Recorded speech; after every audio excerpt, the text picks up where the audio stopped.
He vivido y trabajado aquí en Portland, Maine, y cada primavera tenemos niveles bíblicos de lluvia. Es un gran dolor de cabeza, pero es algo con lo que aprendes a vivir después de un tiempo.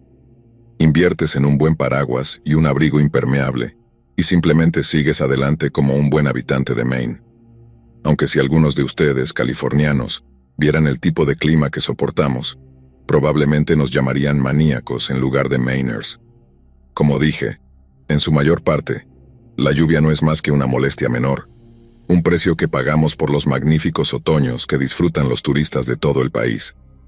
Pero, como descubrí una noche oscura y lluviosa, el clima en esta área del país a veces puede hacer que vivir aquí sea peligrosamente difícil.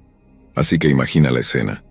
Está lloviendo a cántaros, estoy caminando de regreso a mi apartamento en una parte antigua de la ciudad y está completamente oscuro.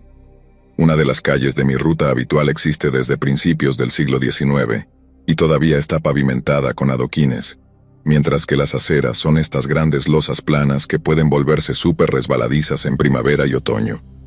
Estoy bastante segura de que es por un tipo especial de alga o musgo que crece en ellas, lo que las hace muy resbaladizas, pero no soy bióloga, así que no me cites en eso.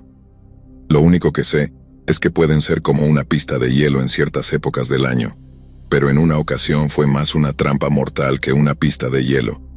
Ya me había dado cuenta de lo resbaladiza que estaba mientras caminaba, pero mientras recibía un mensaje de texto que asumí era de mi jefe, esperando que fuera sobre el aumento que había estado pidiendo, la luz de mi teléfono debió haber desviado mi visión y a su vez mi equilibrio, porque un minuto estaba caminando tranquilamente, y al siguiente estaba tirada en la acera con el aire expulsado de mis pulmones como si el suelo debajo de mí simplemente hubiera desaparecido.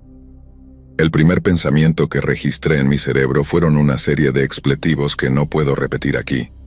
Y mientras trataba de levantarme nuevamente, mi pie izquierdo simplemente no respondía como yo quería, y cuando miré, se movía de una manera que me revolvió el estómago. Fue entonces cuando el dolor comenzó a latir en mi pierna y en segundos, sentí como si todo mi cuerpo estuviera atormentado por el dolor. Cada vez que me movía, un dolor punzante subía por mi pantorrilla y muslo, y comencé a darme cuenta de que había sufrido una fractura grave o un esguince muy serio.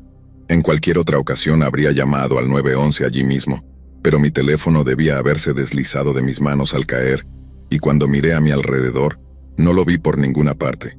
Empecé a pensar que podría haberse deslizado fuera de la acera o algo así, pero justo cuando estaba a punto de buscar, algo más captó mi atención.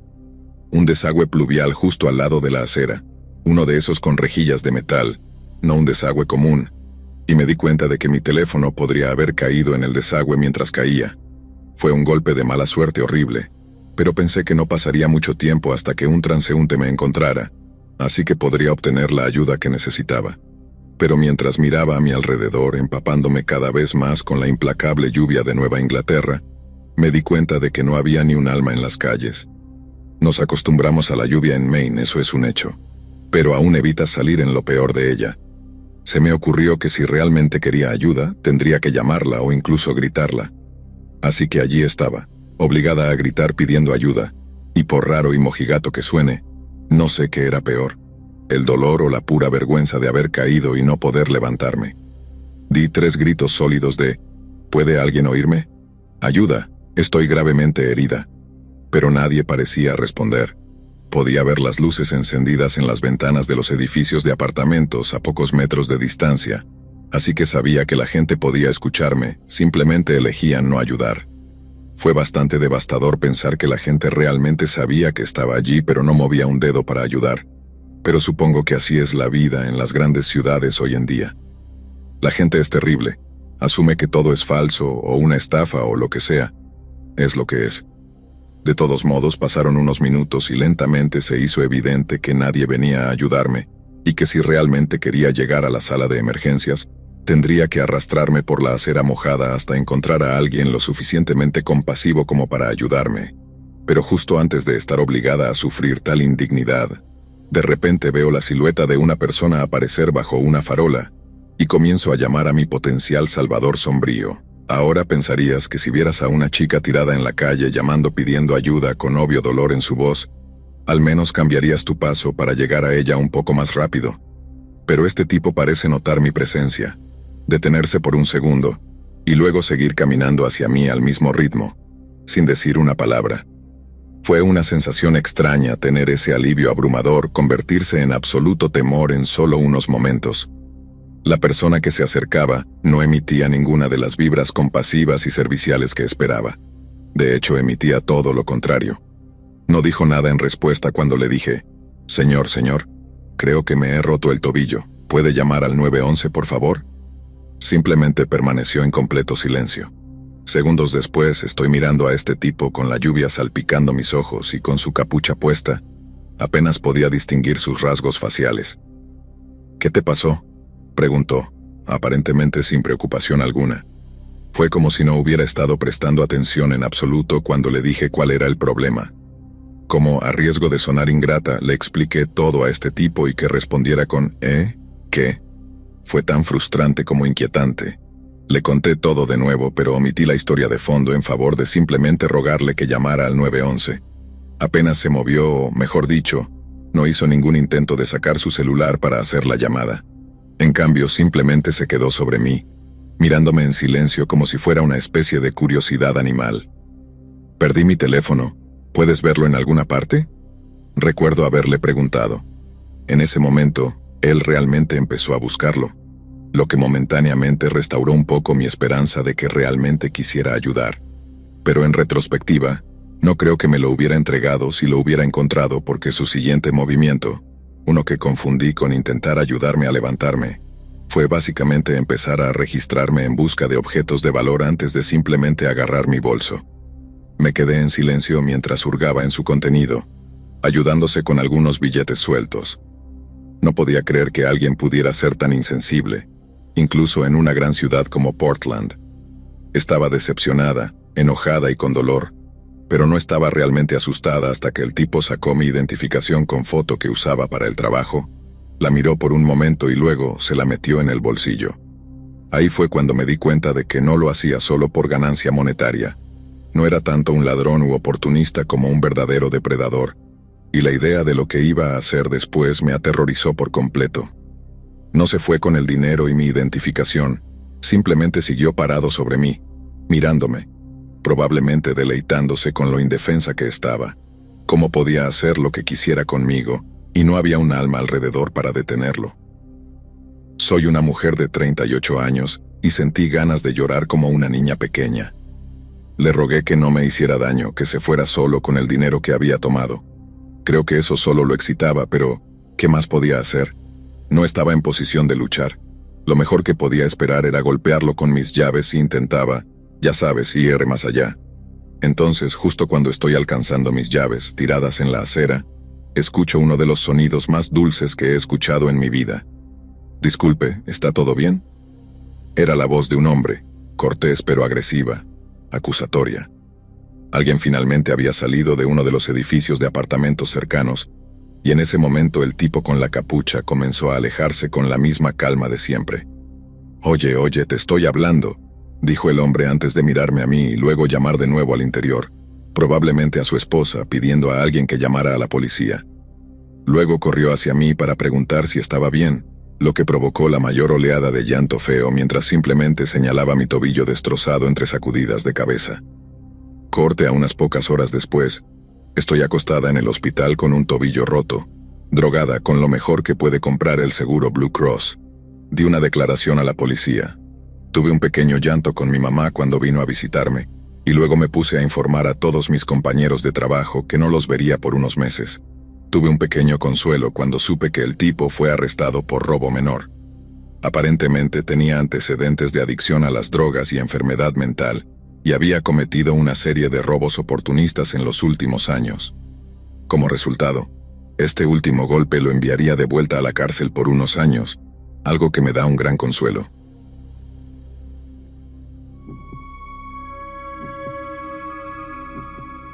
Soy una chica de los 80, no como esos millennials que solo les gusta la estética.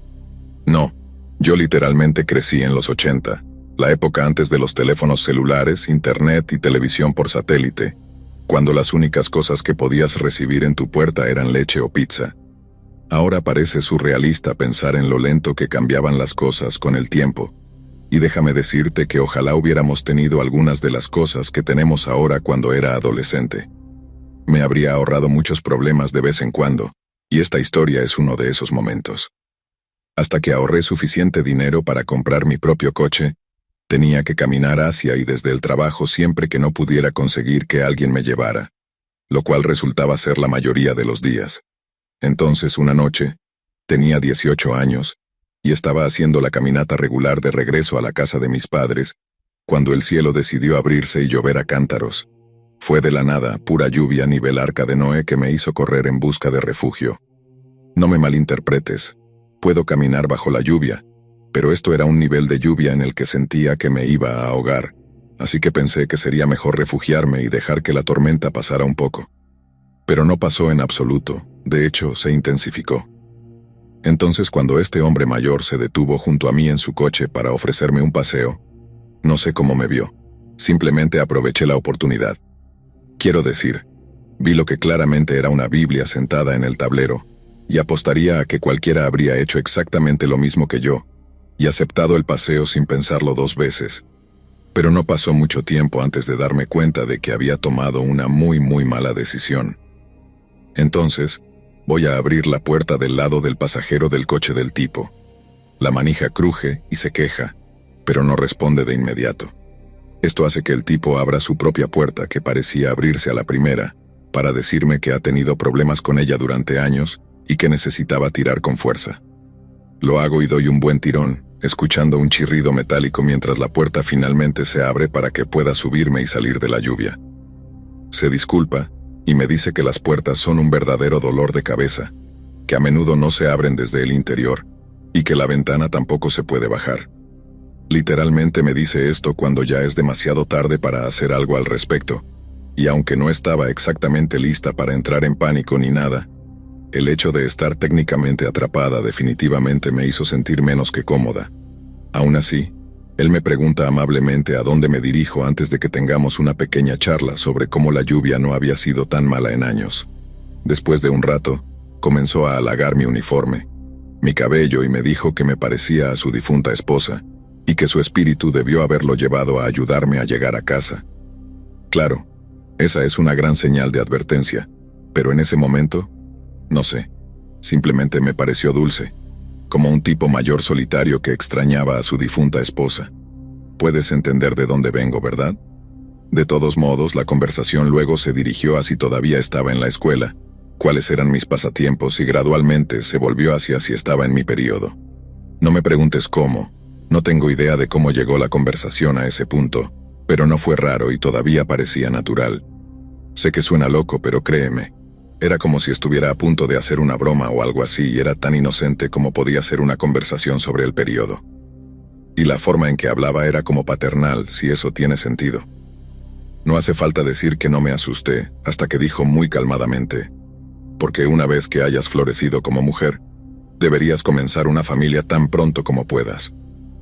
Mientras registraba lo que había dicho, continuó diciéndome que creía que el plan de Dios era mantenerlo solo durante años como una especie de prueba o algo así, pero que ahora, porque me parecía tanto a su difunta esposa, estaba claro que estaba destinada a ser suya para que pudiera empezar la vida de nuevo, y finalmente tener muchos hijos, como su esposa no pudo tener. Y mientras miraba fijamente hacia adelante, sintiendo mi estómago retorcerse en nudos, él toma mi mano, la besa, y dice algo como, «Va a ser mágico llevarte a la cama de nuevo». Como muchas chicas antes que yo y sin duda muchas chicas por venir, me enfrenté a la tarea poco envidiable de mantenerme lo suficientemente tranquila como para mantener a mi captor tranquilo mientras ideaba un plan para salir de allí de manera segura. Y déjame decirte que no es fácil de hacer cuando tu cerebro solo dice, «Pánico, pánico, pánico». Mi primera línea de defensa fue fingir sorpresa como, «Oh, vaya, olvidé fichar en el trabajo. Vaya, parece que voy a tener que salir de aquí y volver caminando». Pero él respondió diciéndome que podía esperar hasta mañana. Mi segunda línea de defensa fue decirle que tenía que ir al baño con urgencia, y que era más difícil de aguantar cuando era esa época del mes. Creo que estaba tratando de apelar a ese lado paternal que pensé que había visto. Resulta que ese fue mi segundo error serio. Me dijo que podía aguantar hasta que llegáramos a casa, solo que la forma en que lo dijo ya no sonaba tan dulce. Las palabras nosotros y hogar cortaron como un cuchillo, y con eso se hizo obvio que no tenía ninguna intención de dejarme salir del coche. Estaba tan quieta como un ratón en ese punto. Nunca había sentido ese tipo de miedo antes, así que estaba medio catatónica mientras él seguía hablando sobre cómo serían nuestras vidas. Podía sentir mi piel erizarse mientras me decía que tendría que enseñarme a hacer las cosas a su manera, como las chicas de hoy en día no sabían cómo comportarse. Según él, el esposo era el jefe, y lo que él decía iba, mientras que el trabajo de la esposa era simplemente someterse y obedecer. Todo está en el buen libro, declaró en un momento, y 2 veces golpeó con el dedo la encuadernación de cuero en el tablero. Fue entonces cuando esta idea estalló en mi cabeza, una que me llevó de vuelta a las pocas lecciones de escuela dominical que tuve cuando era niña. Si este tipo quería casarse conmigo, necesitaba el permiso de mi padre. De lo contrario, nuestra cama matrimonial no sería santa o algo así. Quiero decir, lo sabía con certeza. Así que planteé el punto de la manera más inocente y no confrontacional posible, y por el periodo de silencio que siguió, supe que había tocado un nervio. Cuando finalmente habló de nuevo, me habló con condescendencia, diciendo que conocía la Biblia mucho mejor que yo, que obviamente iba a pedir el permiso de mi padre. Luego llegamos a la calle donde previamente le había dicho que vivía. Le di un número de casa falso, lejos del mío, y le dije que me dejara allí. Quería entrar. Le dije que necesitaba avisar a mis padres que Dios me había enviado un esposo. No podía simplemente entrar sin invitación si quería que mi padre aceptara todo el asunto. Le dije que podría llevar unos días convencerlos y que debería regresar mañana. Respondió con: «Te daré unos minutos, pero necesitamos irnos». Le dije que condujera alrededor de la cuadra para que pudiera tener tiempo de empacar mi ropa. Asintió y finalmente abrió la puerta del coche. Corrí hacia la puerta de esa casa. Le hice una señal con la mano hasta que se fue, y luego corrí hacia mi verdadera casa donde le conté todo a mis padres. Llamaron a la policía y vimos cómo llegaron y hablaron con el tipo antes de simplemente dejarlo ir.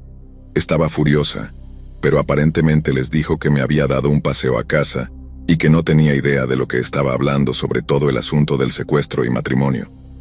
Nos aseguraron que tenían sus datos y que si intentaba algo más, sería fácil localizarlo. Pero si realmente hubiera una próxima vez, podría no ser solo él a quien tuvieran que encontrar. Podría haber sido mi cuerpo también. Afortunadamente, nunca volví a verlo, pero en el futuro insistí en esperar en el trabajo hasta que mi novio pudiera recogerme. En su defecto, simplemente pagaría el dinero para un taxi, aunque eso redujera mis propinas. Quiero decir, no habría manera de gastar ese dinero si estuviera encerrada en algún sótano fundamentalista, ¿verdad? El punto es que ten cuidado con el coche en el que te subes, chicas, porque realmente nunca sabes quién está sentado detrás del volante, y las personas que parecen ser las más amables, a veces pueden ser cualquier cosa menos eso.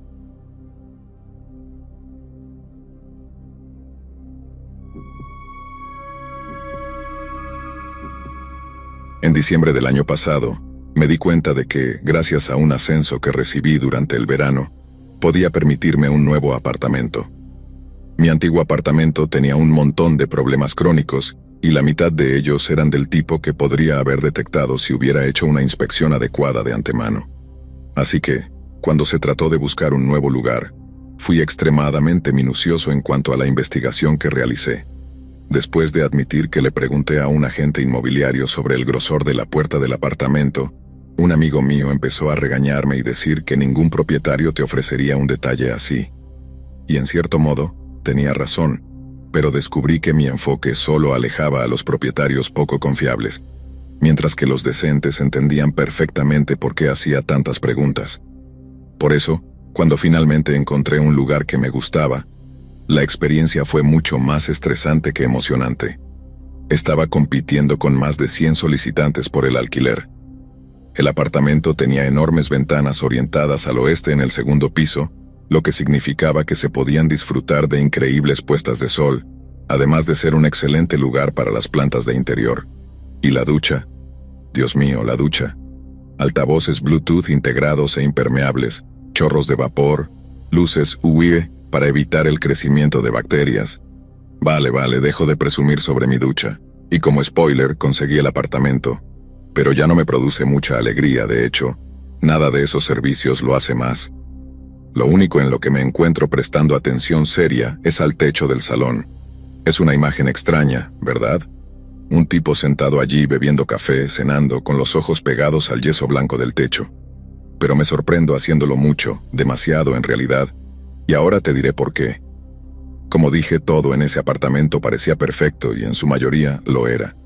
Pero literalmente 8 días después de mudarme, justo cuando estaba tranquilamente confiado en que todo funcionaba correctamente, todo se fue al traste. Estaba sentado en el sofá viendo la tele y la lluvia golpeaba las ventanas.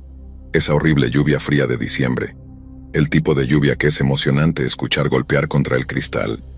Estaba relajado cuando escuché un sonido de golpeteo proveniente del pasillo. Al principio no le di importancia, como si fuera alguien en el pasillo fuera del apartamento, pero después de un rato decidí investigar por qué el sonido no cesaba. Cuando entré en el pasillo pude darme cuenta casi de inmediato de que el sonido de golpeteo provenía de mi baño, y cuando abrí la puerta, me encontré con una fuga constante proveniente del respiradero del techo. Solo habían pasado 8 días.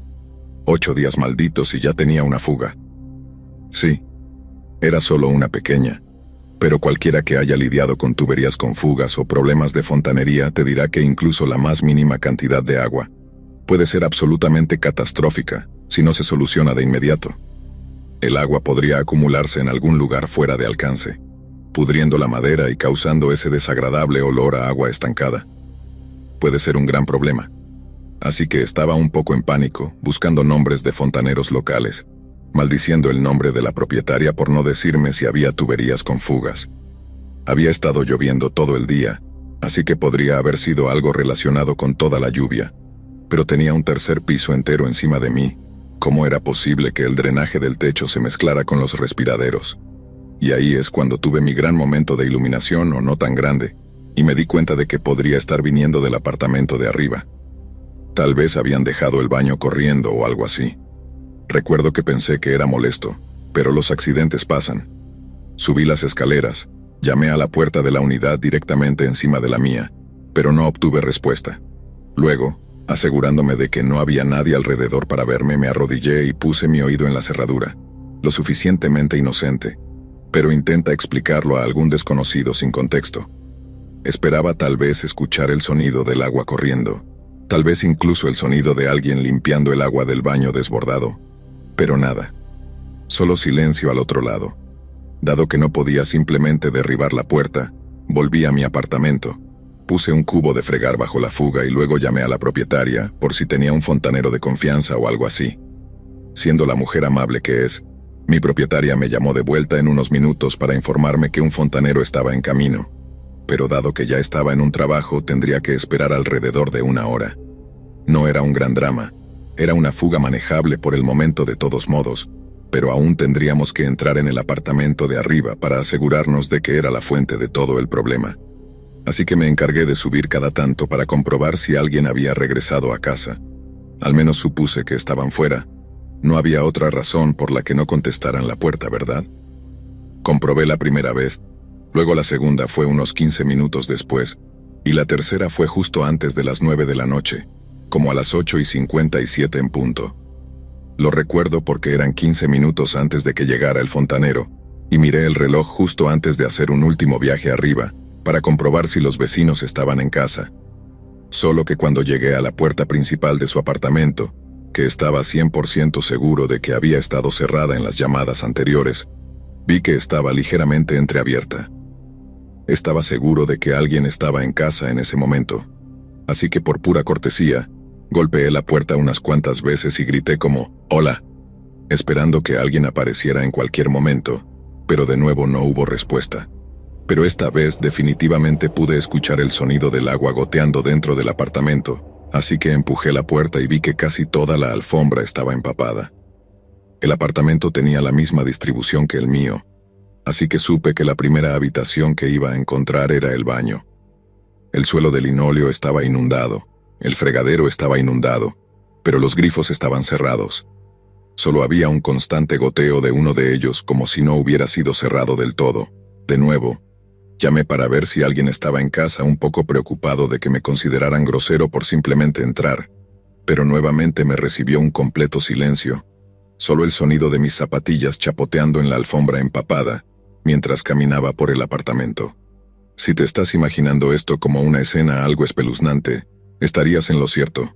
Cuanto más me acercaba a la sala de estar, más me daba cuenta de que algo podría estar terriblemente mal aquí. Y, como puedes imaginar, lo estaba. Creo que supe que estaba muerta desde el momento en que la vi. Era la forma incómoda en la que yacía en el suelo empapado, con los párpados medio cerrados.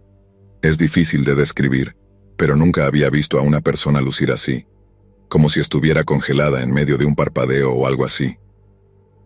Simplemente lo supe, ¿sabes? La reacción instintiva fue tan intensa que no necesitaba comprobar su pulso, no necesitaba llamarla para que se despertara. Quiero decir, lo hice por si acaso. Parte de esa reacción instintiva a la muerte era querer que despertara por razones puramente egoístas para dejar de asustarme, pero no sirvió de nada. Estaba muerta.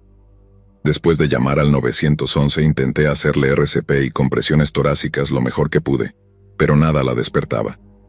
Fue la experiencia más traumática de mi vida, chapoteando en el apartamento medio inundado, suplicándole a esa pobre chica que se despertara, todo antes de que finalmente me sentara y aceptara que estaba muerta y que no había nada más que pudiera hacer.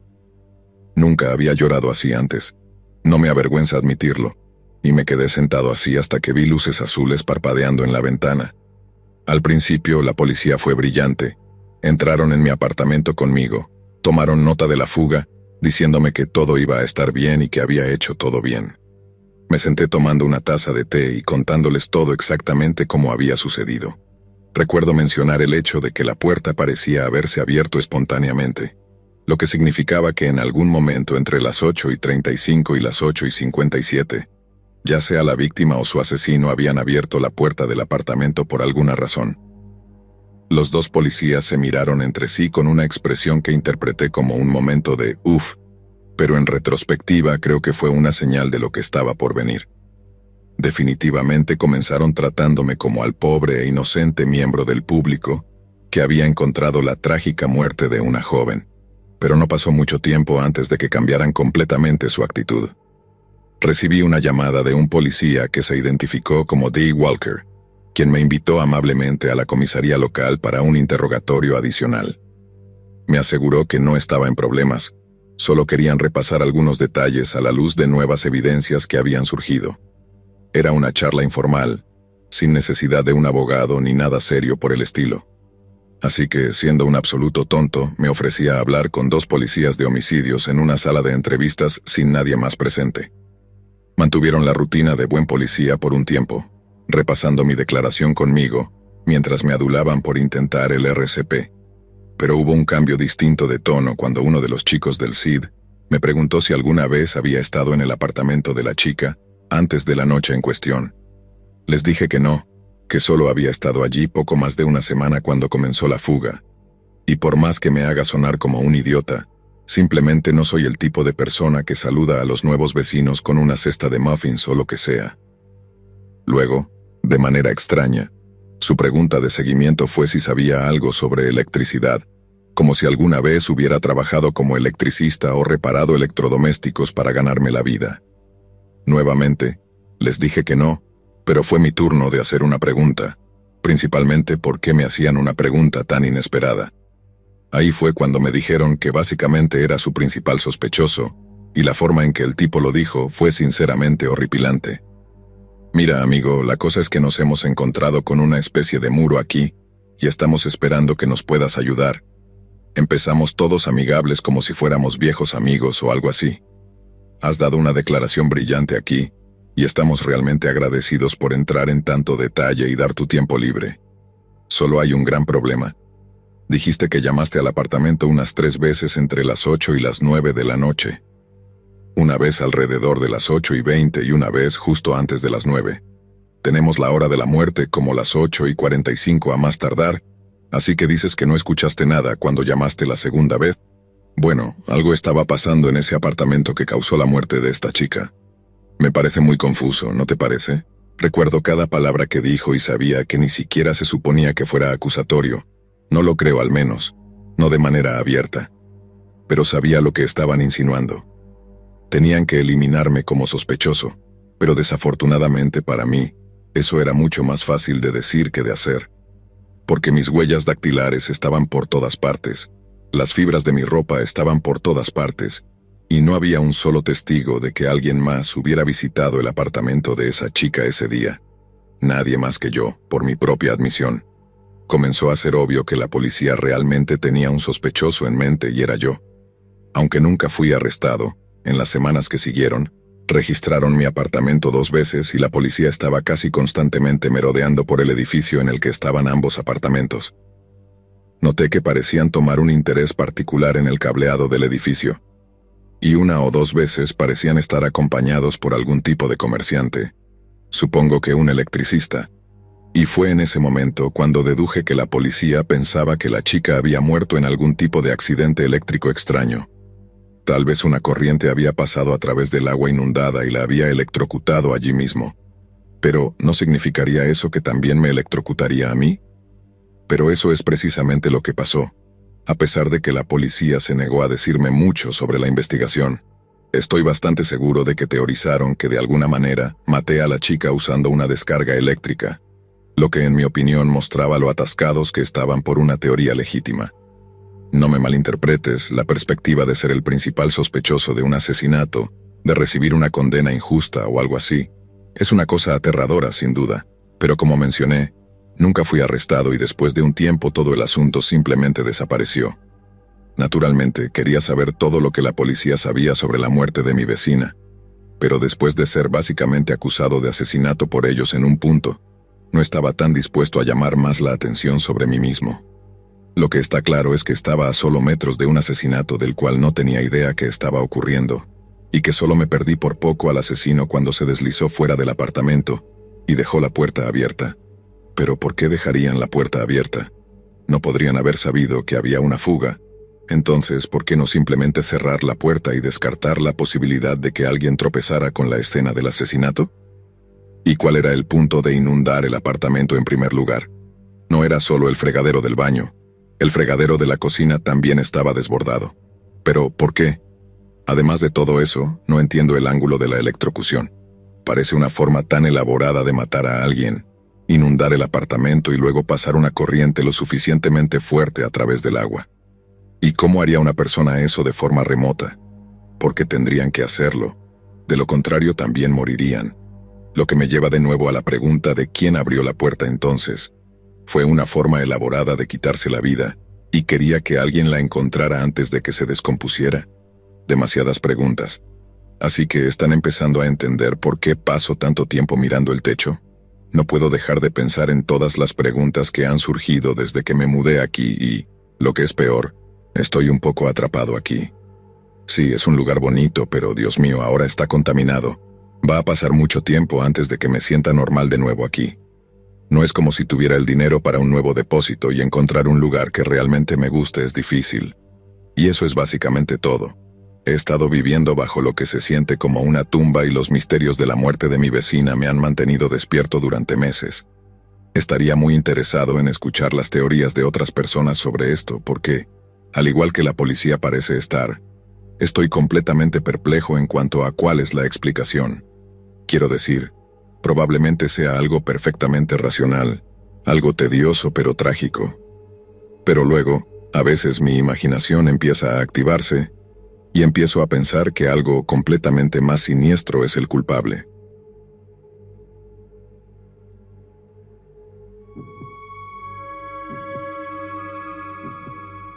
Durante más de 100 años, tanto los Boy Scouts como las Girl Scouts han contado historias alrededor de hogueras nocturnas.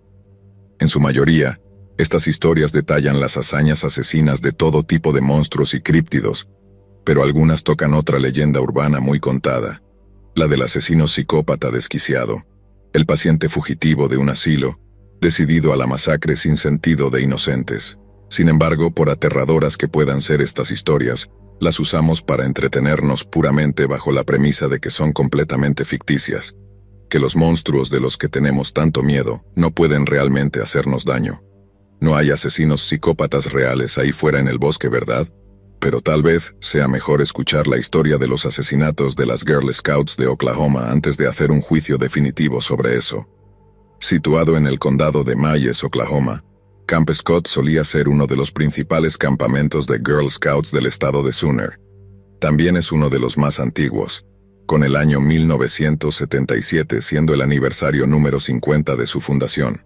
Camp Scott también está ubicado en 410 acres de las tierras más hermosas del país, con el área circundante compuesta por suaves colinas, bosques al estilo de Tolkien y un tranquilo arroyo de agua dulce.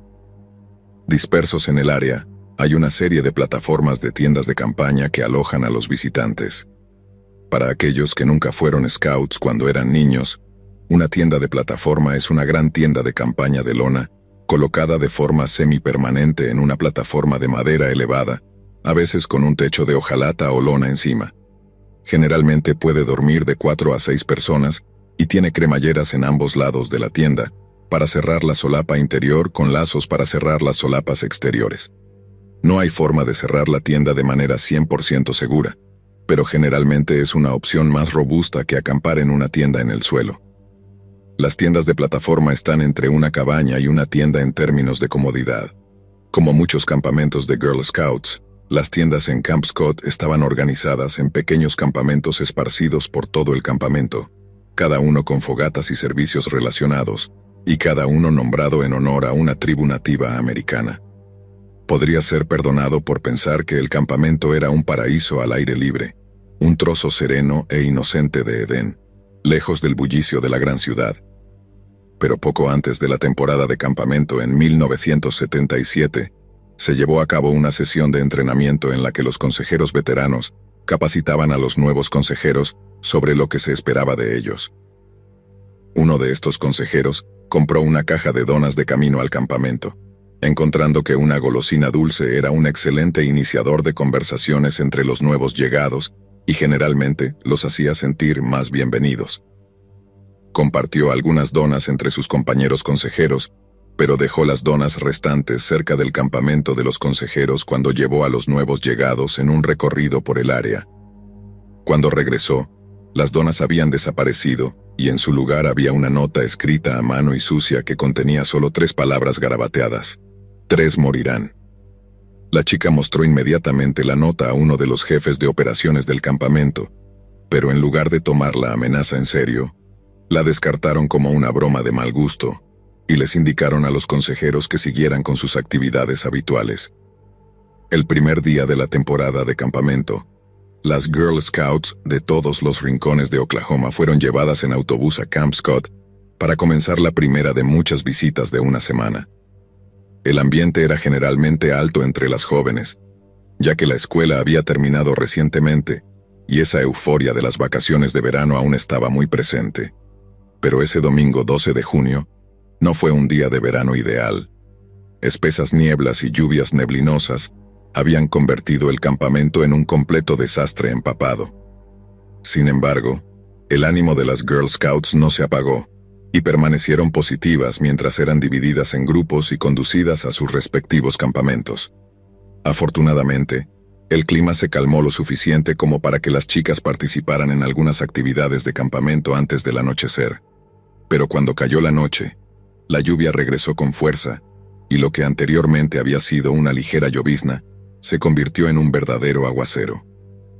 Para evitar mojarse, las Girl Scouts corrieron de regreso a sus tiendas de campaña de plataforma para acostarse temprano, confiando en que el clima mejoraría para poder volver a su diversión al aire libre al día siguiente.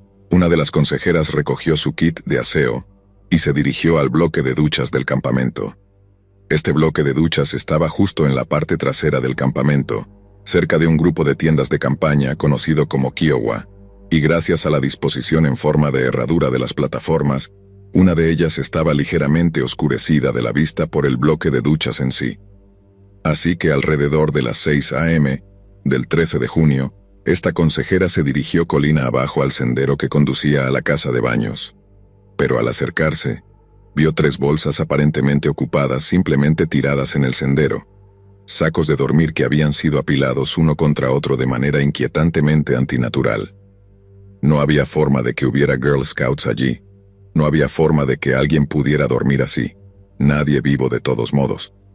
Porque cuando la joven consejera abrió los sacos de dormir para echar un vistazo a lo que había dentro, todo el campamento se despertó con un grito desgarrador. Dentro de los sacos de dormir estaban Lori Lee Farmer, de 8 años, Michelle Heather Goose, de 9 años, y Doris Denise Miller, de 10 años. A cada una de ellas les habían golpeado la cabeza con un objeto contundente grande, con al menos 2 de ellas mostrando signos de estrangulación severa. El campamento fue evacuado inmediatamente mientras uno de los directores del campamento contactaba a la policía local. Se trajeron perros rastreadores para buscar pistas, y se tomó una sola huella digital desconocida de una de las linternas de las chicas, y se encontró una huella de tamaño 9,5 ensangrentada en la tienda de campaña de la que faltaban las chicas. Poco después, el campamento fue cerrado como escena del crimen. La policía entrevistó a un residente cercano que informó haber escuchado algo bastante pesado en la pequeña carretera que corría entre el campamento y su propiedad, alrededor de las 3 de la mañana del 13. Dado que todos los consejeros tenían coartadas sólidas para las horas determinadas de la muerte, se dedujo que esto debió ser el asesino moviéndose hacia y desde el área. Después de que se lanzó una búsqueda a gran escala para atrapar al asesino, las fuerzas del orden locales y federales se centraron en un hombre llamado Jean Leroy Hart. Hart ya tenía múltiples condenas por asalto indecente, intento de asesinato, robo y escape de la custodia federal, y aunque vivía cerca de Tulsa en el momento de los asesinatos, resultó que había crecido en una casa a menos de 1,5 kilómetros de Camp Scott. También resultó que Jean Leroy Hart era de ascendencia nativa americana, específicamente Cherokee, por lo que la policía comenzó a recorrer la comunidad Cherokee local con la esperanza de que pudieran ayudarlos a encontrar a Hart. A pesar de ser algo desconfiados de los oficiales de policía visitantes, se dice que una vez que los Cherokees locales supieron que Hart era buscado en relación con el asesinato de 3 niñas pequeñas, se apresuraron a ayudar en la investigación. Finalmente, un hombre Cherokee contactó a la policía por teléfono informándoles de un rumor de que Hart se estaba refugiando en la casa tradicional, aislada de un conocido hombre de medicina, y aunque el lugar resultó difícil de encontrar, la policía descubrió que el consejo era bueno. Hart fue arrestado allí mismo, y el hombre de medicina insistió en que no tenía idea de que Hart estaba acusado de un crimen tan atroz. Según él, Hart simplemente había confesado haber hecho algo terrible, aunque no especificó exactamente qué era. En su juicio por los asesinatos de las niñas, el sheriff local afirmó estar 1000% seguro de que Hart era el culpable. Sin embargo, a pesar de la ciega certeza del hombre, había una serie de agujeros en el argumento de la acusación que eran demasiado significativos para ignorar, siendo el más pertinente que Hart no usaba un zapato de talla 9,5, lo que significaba que no podía haber sido él quien pisó la sangre de las niñas en Camp Scott. La acusación argumentó que un hombre podría fácilmente usar una talla demasiado pequeña o demasiado grande, y que el argumento de la defensa era débil. Sin embargo, cuando se tomó en consideración toda la evidencia, el jurado simplemente no pudo encontrar a Hart culpable más allá de toda duda razonable. Hart tenía un pasado violento, eso es claro, pero convertirlo en un chivo expiatorio puramente para satisfacer las demandas públicas de justicia sería horriblemente injusto. Por supuesto, había una posibilidad de que fuera culpable. Había mucha evidencia circunstancial, pero un hombre solo debería ser encerrado de por vida si el jurado está, como dijo torpemente el sheriff, 1000% seguro. Para su crédito, el jurado encontró a Hart no culpable de los asesinatos y se fue como un hombre libre. Sin embargo, esta libertad fue corta. Después de violar las condiciones de su libertad condicional, Hart fue enviado de vuelta a prisión para cumplir su sentencia original de 308 años. Lo has oído bien, los crímenes de los que Hart había sido previamente condenado eran tan absolutamente atroces y prolíficos que el juez consideró oportuno sentenciarlo a más de 300 años en una penitenciaría federal. Murió de un ataque al corazón en el patio de ejercicios de la prisión, solo 2 años después. Pero con el advenimiento de las pruebas de ADN, la policía tuvo los medios para cerrar el caso de los asesinatos de las Girl Scouts de Oklahoma de una vez por todas. Cuando llegaron los resultados de las pruebas, la policía se sorprendió al descubrir que las posibilidades de que Hart fuera el asesino de las niñas eran casi de 1 en 8,000. Las familias de las víctimas han exigido que se utilicen equipos más modernos con la esperanza de obtener resultados más precisos, pero las fuerzas del orden han insistido en que las posibilidades de que se obtenga un resultado alternativo son casi nulas.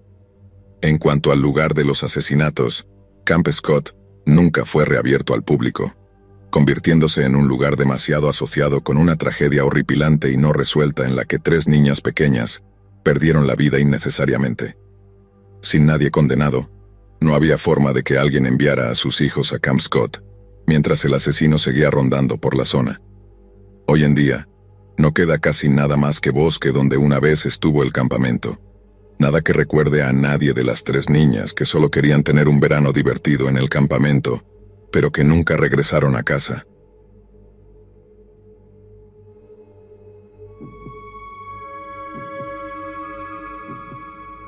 Durante mucho tiempo mi amigo y yo hemos ido de excursión la mayoría de los fines de semana. Al principio, eran excursiones bastante locales, yendo a bosques cercanos o parques nacionales, pero rápidamente quisimos desafíos más grandes y mejores, así que, en lugar de solo unas pocas horas en el campo, nuestros viajes se convirtieron en fines de semana enteros de caminatas por montañas o a través de kilómetros y kilómetros de bosque virgen. Una vez cometí el gran error de emborracharme la noche anterior y asumir que una caminata por el campo sería justo lo que necesitaba para sacudirme la resaca. Qué equivocado estaba.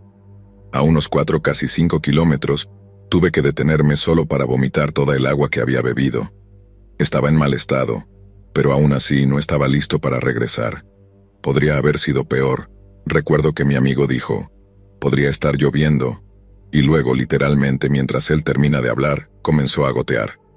Antes de que te dieras cuenta, una tormenta de lluvia, niveles de monzón, nos estaba golpeando. Aún teníamos nuestro sentido del humor en ese momento y recuerdo que estallé en carcajadas por lo ridículo del momento, como si no pudieras haberlo sincronizado mejor si tuvieras un sistema de aspersores cerca. De todos modos, tomamos un poco de refugio bajo este enorme pino viejo, pero apenas nos sirvió de algo. Y además, la lluvia solo disminuyó un poco, así que pensamos que era mejor seguir adelante. Después de aproximadamente 1,5 kilómetros, nos estábamos empapando cada vez más y cada vez más miserables, y justo cuando estaba a punto de proponer tirar la toalla para ir a un pub del campo, este enorme rayo se cruzó en el cielo. Era masivo, como si Thor mismo nos estuviera dando un espectáculo pirotécnico personal. Así que pensamos que si encontrábamos un lugar para refugiarnos y mantenernos semisecos, podríamos ver el relámpago un rato antes de terminar el día. Mi amigo señaló este gran roble en el medio de un campo cercano que parecía un buen lugar para refugiarnos. Estuve de acuerdo, así que comenzamos a caminar hacia él. Aquí es donde debo admitir que no soy la persona más educada, y no creo que a mi amigo le importe si lo llamo idiota, por querer pararse bajo este viejo roble que se destacaba como un pulgar dolorido. Y verás por qué en un minuto. Mientras caminábamos hacia el roble, el tiempo entre el destello y el trueno era cada vez más corto. Sabíamos lo suficiente como para saber que esto significaba que la tormenta se acercaba a nosotros, o al menos nosotros nos acercábamos al ojo de la tormenta. Pero no sabíamos cuán cerca estábamos a punto de descubrirlo. Porque de repente, el roble frente a nosotros simplemente explotó. Sucedió tan rápido que ni siquiera vi realmente el rayo golpear el árbol, solo la lluvia de chispas y llamas que brillaron en el segundo posterior. Fue tan increíblemente aterrador en el verdadero sentido de la palabra, que literalmente nos tiró al suelo. O mejor dicho, retrocedimos tan rápido en el campo embarrado con mochilas pesadas que ambos terminamos sentados en el barro, gritando todos los insultos bajo el sol. Ahora necesitas entender que en ese momento estoy convencido de que mi amigo está maldito, el tipo que hizo llover con su poderoso comando de la ley de Dios, quien hizo explotar un árbol solo con decir, «Oye, eso parece un buen lugar». Pero en serio, si hubiéramos llegado a ese árbol un poco antes, podríamos haber muerto, no tanto por el rayo, aunque las quemaduras de 3er grado no suenan muy divertidas, sino porque una de las ramas enormes cayó unos minutos después del impacto, y cualquiera que estuviera debajo habría sido aplastado. Si alguna vez hubo una señal de que deberíamos rendirnos, fue esa. Así que, a pesar de que mi amigo era un absoluto imán de peligro, lo llevé a un pub y calmamos nuestros nervios con unos whiskies antes de tomar el tren de regreso. Cuando llegué a casa, mi esposa me preguntó cómo fue la caminata y le dije que casi nos golpea un rayo.